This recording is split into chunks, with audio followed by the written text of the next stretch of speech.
Hello, everyone. I'm presenting our research paper titled Voice Assistive Technology for Activities of Daily Living, developing an Alexa telehealth training for adults with cognitive communication disorders. My name is Yao Du. I'm presenting on behalf of my research collaborators from University of Southern California, Monmouth University, Biola University, and Independent Research Agency. In this study, we used Amazon Alexa as an example of voice-assisted technology. In order to elicit an Alexa command, one can just say, Alexa, the wake word, paired with either a question or a command, such as, what's the weather? Or turn on the light. Prior research has suggested that these voice commands allow individuals to perform a wide range of variety of activities of daily living. These are also referred to as ADLs. ADLs included simple things like setting alarm clocks and searching information on the web, or playing music and entertainment movie trailers, as well as home automation. Prior research have suggested that benefits of VAT included increasing independence in individuals with neuromotor or neurodegenerative conditions. Researchers have also reported that even in patients with dementia, using VAT can improve their meta-linguistic skills and cognitive training. Researchers have also found that traumatic brain injury patients who utilized VAT for medication management actually shown increased agency for taking care of their own personal health and reducing their caregivers' burden. There are also challenges reported for VAT use, such as privacy concerns and accessibility issues. Specifically, individuals do not want their confidential health care-related conversations to be monitored and recorded.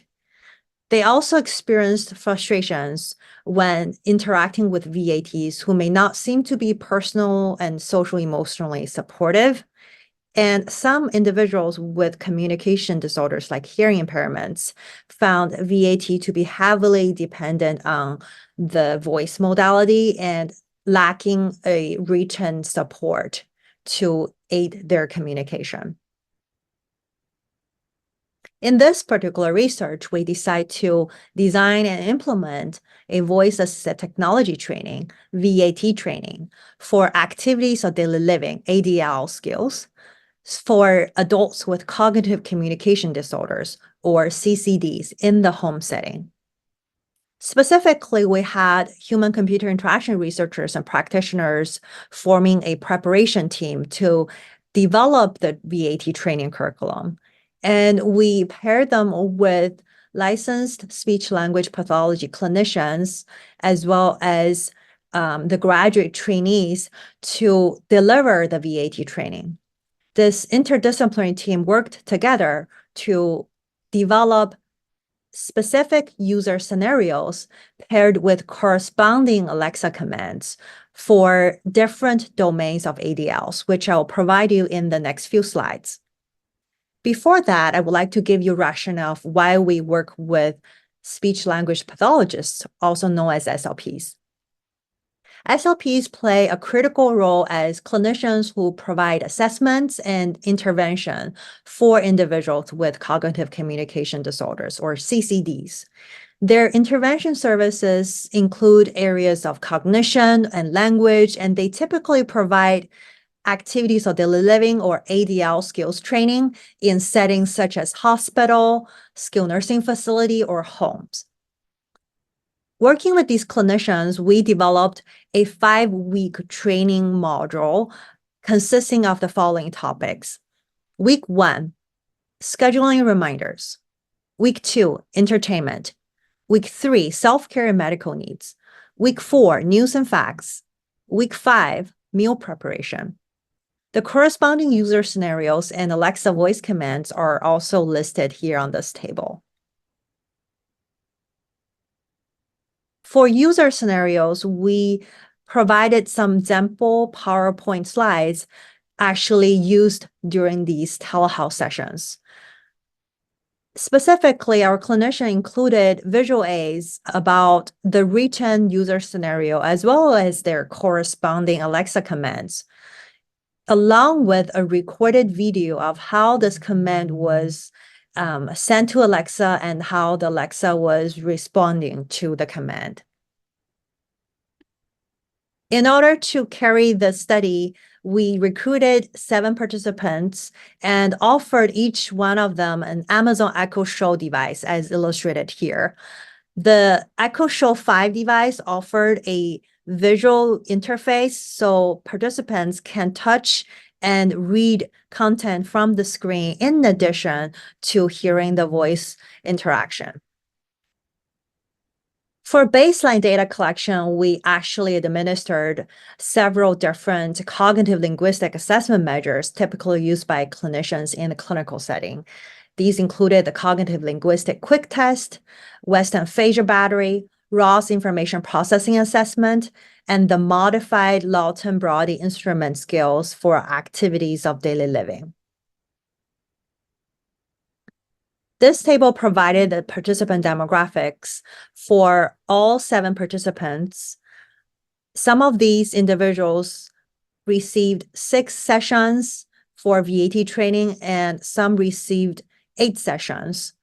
The age ranged from 25 years old to 82 years old. Each one of them received either traumatic brain injury or TBI diagnoses and or have a history of stroke or currently is diagnosed with aphasia. To collect the data, we recorded and analyzed all the weekly videos for Zoom during their Zoom session.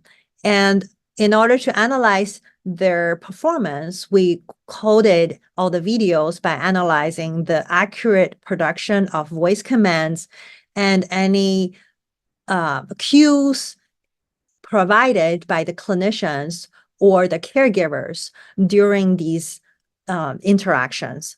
These included feedback or cueing for unsuccessful trials, along with the suggested modifications during the intervention.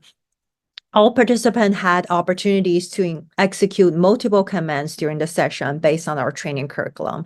And during the session, they received these training first in large group setting and then work with a paired clinician one-on-one in small breakout rooms. After all the training sessions were delivered, the final week consisted of a debrief interview with both participants and their caregivers.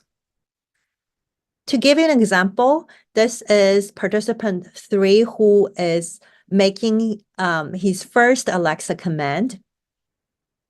This was an unsuccessful attempt because he does not know how to communicate with Alexa as a novice user for this technology. Try to come up with a command and tell Alexa. It would be Alexa, please prepare dinner to be ready at 8 o'clock tonight.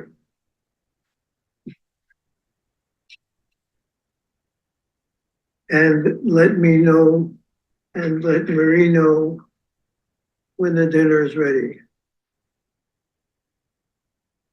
As you can see, this is a long and slow rate of command trying to communicate with Alexa. So this was not a successful attempt and Alexa did not respond.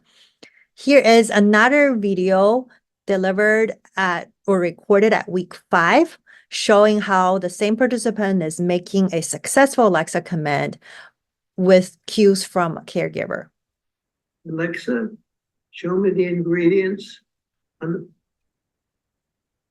are the ingredients. As you can see here, this particular individual is able to carry a shorter, timely Alexa command, even though the caregiver did interrupt him, so he stopped talking. Alexa did respond to this particular command. So for For the benefits and challenges we gathered during the debrief interview, participants reported that they really appreciate having the independence for using VAT to seek information, to manage their own medication. And they also found the group training allowed some interactive learning among the peers. Individuals were sharing features such as integrating the VAT from their Echo Show system back into the Alexa app on their iPhone. And they also learned new things and explored new commands offline in addition to our training while they're implementing VAT in their activities of daily living. Some challenges reported included forgetting to actually cancel certain commands they set, such as canceling their alarm clock or reminders for medication. Individuals also struggle to learn and adapt to the accurate vocabulary and proper rate of speech and shorter commands for communicating with Alexa. Technology literacy and challenges in troubleshooting a device was consistently brought up by multiple individuals as well as their caregivers. Almost all the participants experienced some level of frustration with automatic speech recognition and inability to wake up Alexa using the proper voice command throughout the training. In conclusion, this is one of the first study exploring a systematic implementation of a novel VAT training curriculum for individuals with cognitive communication in the home setting. We found that teletherapy or telehealth service delivery seems to be a feasible service delivery, even though accessibility issues were brought up by participants as well as their caregivers.